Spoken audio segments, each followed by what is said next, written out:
jamaah. Oh jamaah. Alhamdulillah. Tepuk tangan lagi dong biar semangat. Kita harus semangat belajar di Islam itu indah. Temanya juga masih sama. Obat kegelisahan itu adalah taubat. Ya, sebelum kita mulai ada tayangan dulu nih. Yuk jamaah yang ada di rumah disimak. Allah itu gak bosan menunggu taubat kita. Kita lihat tayangannya, silakan. ربنا الذي يقول ايه تعالوا في اي وقت وكلموني في اي شيء خلاص وانا لا امل حتى تملوا وانتم يا عبيدي اللي تنهوا المقابله. Masya Allah, tabarakallah. Aku tak pernah bosan menemuimu wahai hambaku. Ya. Karena sesungguhnya kalianlah yang mengakhiri pertemuan. Siapa yang pengen biasanya cepat-cepat selesai sholat? Kita. Makanya Siapa yang mengakhiri cepat-cepat doanya? Aduh panjang banget sih Ustadz doanya. kita. Panjang banget sih ceramahnya. Iya. Lama banget sih sholatnya. Kita. Kita yang selalu bosan bertemu dengan Allah. Tapi Allah tidak pernah bosan bertemu dengan hambanya. Makanya itu yang menyebabkan kita jadi gelisah. Subhanallah. Padahal Allah menunggu tobat kita gitu. Ya Allah. Baiknya gimana Ustadz ya? Baik. Bismillahirrahmanirrahim. Habib Uthman, Ustaz Maulana Masoni serta guru-guru kami dimuliakan Allah Subhanahu wa taala.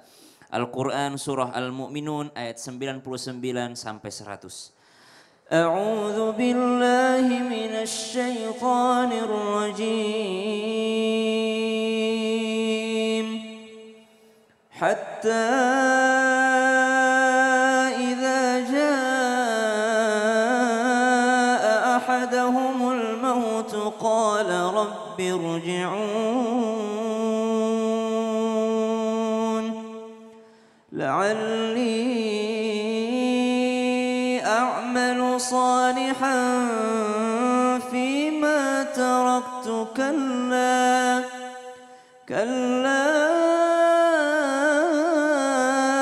innaha kalimatun huwa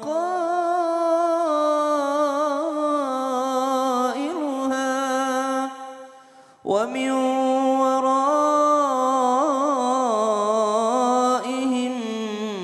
برزخ إلى يوم يبعثون.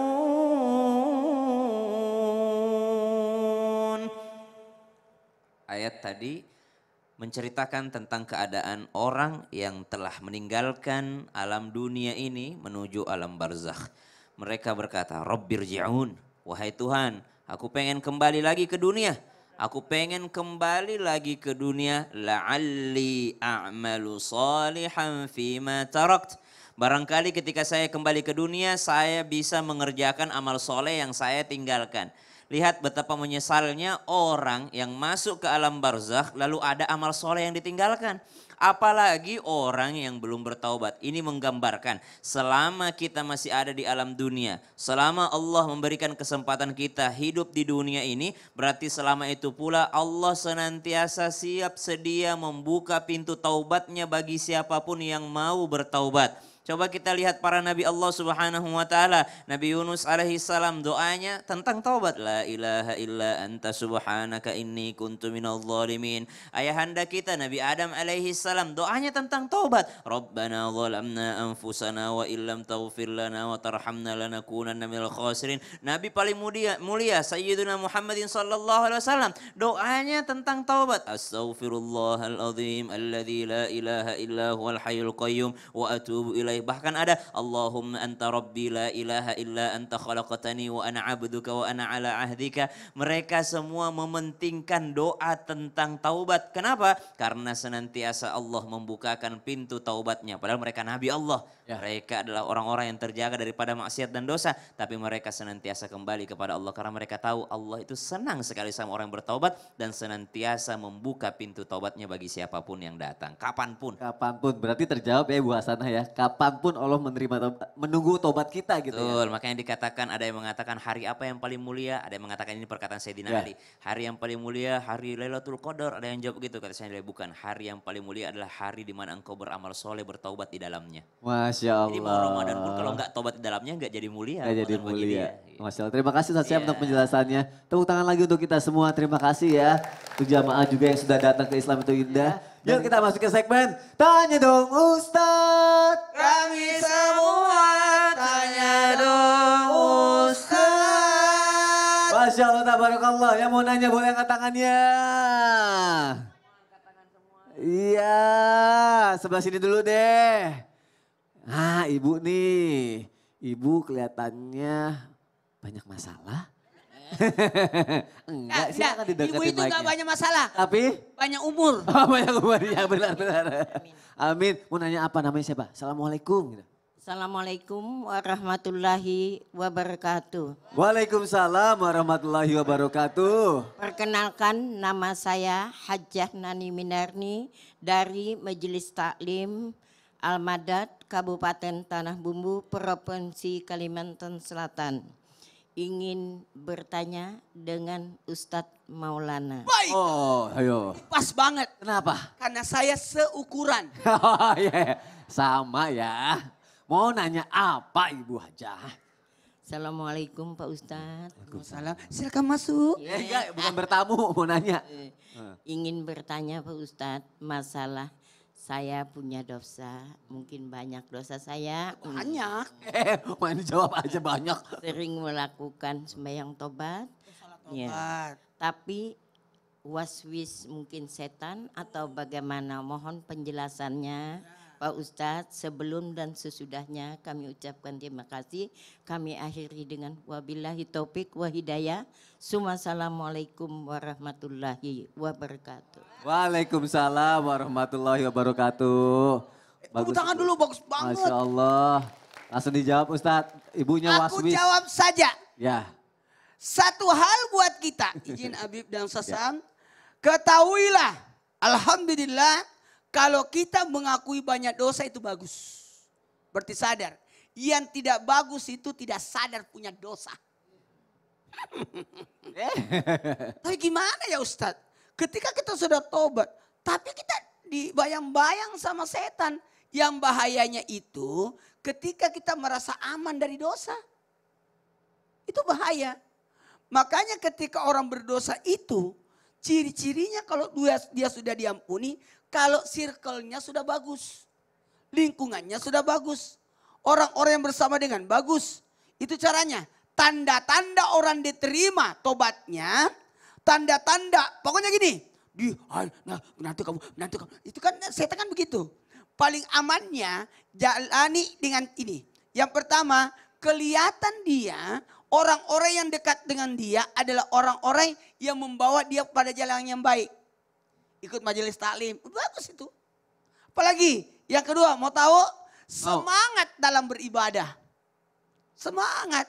Nah, siapa yang sibuk dengan kebaikan, tidak ada waktu untuk berbuat keburukan. Apalagi tandanya, jamaah. Yeah. Oh jamaah. Yeah. Senantiasa ingat Allah atau banyak berzikir. Ketika orang punya, tidak boleh orang tidak punya zikir, amalan. Harus punya amalan. Beda-beda amalannya. Tidak ada orang sama amalannya. Ini amalannya ini amalannya ini. Makanya kita biasa ada namanya tarekat. Tarekat, ya ada guru. Tidak boleh orang tidak punya guru. Yang datang ini pasti ada gurunya. Tidak mungkin bisa sampai di sini. Yang topi kuning. Itu pasti gurunya itu. Kelihatan beda sendiri. Jamaah. Yeah. Yang terakhir. Selain dia bersama dengan orang-orang saleh, lingkungannya sudah bagus, semangat dalam beribadah. Kemudian yang ketiga adalah apa tadi? Senantiasa ingat Allah, zikir, ingat Allah, ingat Allah, ingat Allah, ingat Allah. Bahkan yang terakhir adalah menghadirkan ketakwaan, takut kepada Allah. Sehingga menjalankan perintah Allah dan menjauhi larangannya. Kalau ini belum ada ini empat ini, dikhawatirkan dia sebenarnya belum diterima tobatnya. Susah, dia tobat tapi masih lingkungan yang sama. Oh iya. Harusnya tinggalkan. Dia merasa bertobat, tapi tidak semangat dalam ibadah. Malah dia berleha-leha. Tapi kayaknya di sini semuanya semangat ibadah ya. Ya. Datang jauh-jauh ke sini Nah, Masya kalau Allah. tobat itu tutupi keburuk kamu dengan kebaikan. Tutupi keburuk kamu dengan kebaikan. Masya Allah, tabarakallah. Tepuk tangan dong untuk Ustadz Maulana. Terima kasih ya Ustadz ya, sudah dijawab ya. Ibu terima kasih ya sudah bertanya ya. Ibu saya belum suruh nanya, Ibu sudah pegang mic. Semangat, ya udah Ibu aja nanya kalau gitu. Oh, orang saya mau suruh angkat tangan dulu juga. Ya udah nggak apa-apa deh. Saya belum suruh berdiri, Ibu sudah berdiri. Tadi udah nyolek duluan. Bu, sini mic-nya. Iya, sudah. Oh, diambil lagi. Ya udah nggak apa-apa ya. Nggak apa-apa. Kayaknya dia adalah nunya bendaharanya ini. Oh, benar. Boleh berdiri yuk, namanya siapa? Silakan berdiri Ibu. Oke, terima kasih. Assalamualaikum warahmatullahi taala wabarakatuh. Waalaikumsalam warahmatullahi wabarakatuh. Nama saya Haji Lilis Normalina, perwakilan dari Majelis Taklim Al-Madad Kabupaten Tanah Bumbu, Provinsi Kalimantan Selatan. Tepuk tangannya dong. Kayaknya Ibu ini penyiar radio nih suaranya nih. Saya ingin bertanya nih, saya bertanya dengan Habib Usman. Oh, Boleh Ibu. boleh. Gini, kalau kita bertobat, apakah kita harus melaksanakan sholat dulu atau kita hanya ngucapin aja, tobat aja Apakah seperti itu dan tidak lagi mengulangi perbuatan yang salah? Terima kasih. Wassalamualaikum warahmatullahi taala wabarakatuh. Waalaikumsalam warahmatullahi wabarakatuh. Tepuk tangannya dong, Masya Allah. Terima kasih ya Ibu sudah bertanya ya. Bib, kalau tobat tinggal mau tobat atau harus sholat tobat dulu terus nggak ngulangin lagi gitu Bib. Ya akhir masuk. Silakan Habib Usman. Ustaz Maulana, Ustaz Syam. Bismillahirrahmanirrahim. Allahumma salli ala Sayyidina Muhammad wa ala ali Sayyidina Muhammad. Kita senantiasa yang diajarkan oleh baginda Nabi Muhammad SAW harus ada dalam hati kita ingat kepada Allah. Dan tidak kurang dari lidah kita, tubuh kita selalu beristighfar minta ampunan kepada Allah. Yang tadi disampaikan daripada Ustaz Syam, Astaghfirullahalazim alladzi la ilaha illa huwal hayyul qayyum wa atubu ilaih taubatan nasuha.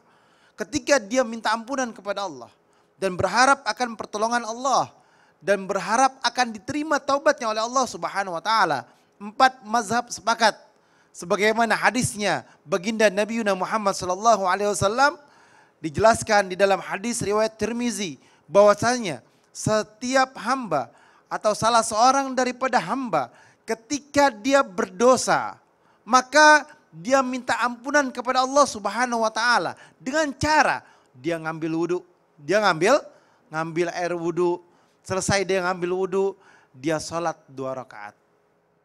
Dia sholat 2 rakaat. Sholat sunnah taubat. Ya Allah, aku niat sholat sunnah taubat 2 rakaat ini, minta ampunan kepadamu ya Allah.